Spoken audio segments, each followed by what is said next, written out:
నెల రోజుల సంధి మా కోటేయుర్రి అంటే మా కోటేయుర్రి అని బీహార్ రాష్ట్రంలో కాళ్లకు గిరికెలు కట్టుకొని ప్రచారం చేసిర్రు అక్కడి నాయకులు. హామీలు ఇచ్చుకుంటా అధికారంలోకి వస్తే బీహార్ను ఏడుకో పట్టుకపోతాం, దేశంలోనే నెంబర్ 1 చేస్తాం అనే రేంజ్లో జోలి చెప్పిర్రు. మొత్తానికి ప్రచార కార్యం ఒడిచింది. జనాలు ఏరుకు ఇంకంటించుకుర్రు.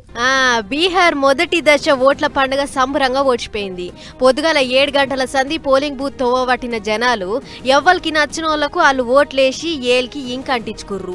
అట్లా పొద్దుకు 6 గంటల దాకా పోలింగ్ నడిస్తే ఆడాడా లైన్ లో ఉన్నోళ్లను జర్రంత ఆలస్యమైన ఓట్లేయనిచ్చిర్రు. అయితే బీహార్ లో మొత్తం 243 అసెంబ్లీ సీట్లుంటే అలా 18 జిల్లాలలో ఉన్న 121 సీట్లకు మొదటి దశలో ఓట్లు పెట్టిర్రు. ఇక ఓట్లేసే కార్యం బందోబస్తు సెక్యూరిటీ నడుమ ఎక్కడేం లొల్లి పంచాదులు కాకుండా నిమ్మలంగా ఓడిచిపోయింది.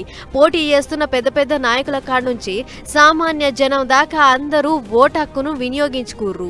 బీహార్ కెంచి చాలా మంది బయటి రాష్ట్రాలకు బతకబోయిర్రు కదా.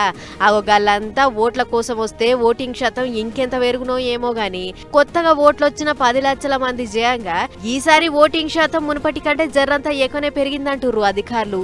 ఇక మావోయిస్ట్ ఎఫెక్ట్ ఉన్న జాగల పొద్దుక 5 గంటల దాకానే నడిచినాయి ఓట్లు. మొత్తానికి ఆడాడా చిన్న చిన్న పంచాదులు లఫడాలు తప్ప ఎక్కడేం పెద్దగా చెప్పుకోదగ్గ లొల్లులైతే కాలేదు అన్నట్లు మిగిలిన 122 సీట్లకు ఈ నెల 11వ తారీఖు ఓట్లయితాయట.